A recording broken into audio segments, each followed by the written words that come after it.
KBR park చుట్టూ one way కొలాయించిన ముచ్చట మంగళవారం నాడు చూపించినాం కదా.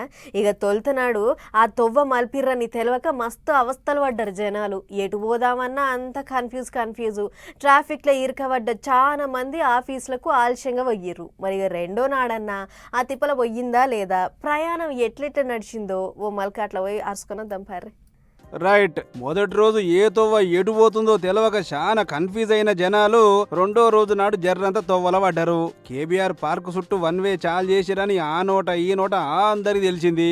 దీంతో ఎటు పోయేటోళ్ళు అటు మంచిగా మలుపులు తీసుకొని ఎక్కడింత జామ్ కాకుండా సాఫ్గా ప్రయాణం చేసిర్రు. అయితే పార్క్ చుట్టూ 13 లైన్ చేంజింగ్ పాయింట్లు, 13 ఎగ్జిట్ పాయింట్లు పెట్టిరాట. ఇగో గీడనే చాలా మంది అటు పోవాలనా ఇటు పోవాలనా అని తెలవక వెనక ముందు అయ్యిర్రు. తొలుత రోజు ట్రాఫిక్ జామ్ అయింది గీడనే. ఇక గీ ముచ్చట మీద గట్టి నదిరేసిన పోలీసులు మల్లోపాలి సైన్ బోర్డులు బందోబస్తు చేసి మొత్తానికి ఎక్కడింత జామ్ కాకుండా ఉపాయం చేసిర్రు. సీన్ కట్ చేస్తే ఇప్పుడు ఎట్లొచ్చిన బండ్లు అట్లా రయ్య ఆగకుండా వెళ్ళిపోతున్నాయి. పెద్ద ముచ్చట ఏంటంటే ఈ వన్ వే అనేది వారం 10 రోజుల మందం కాదు సుమా, 2 ఏండ్లు ఇదే తరీకలు నడుస్తుందట. అప్పటి లోపల హెచ్సిటీ పేరుతోని కొత్తగా పడుతున్న ఫ్లైఓవర్లు, అండర్ పాసులు అని పూర్తి చేస్తారట.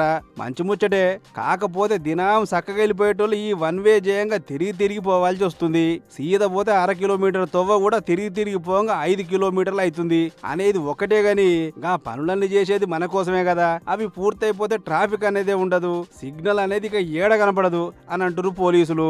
మొత్తానికి రెండో రోజు నాడు చాలా మటుకు తొవ్వ సాఫ్ వెళ్ళిపోయింది. బండ్లు గిన్న ఎక్కడ జామ్ కాలేదు. ఇక ముంగట 2 ఏళ్ల మందం ఇట్లనే అలవాటు పడ్డారు పబ్లిక్. కొత్త బ్రిడ్జీలు వచ్చేదాకా ఈ తిరుగుడు తప్పదు. అప్పటిదాకా పార్కు చుట్టూ ఇక వన్ వేనే చూసుకొని పోయి మరి.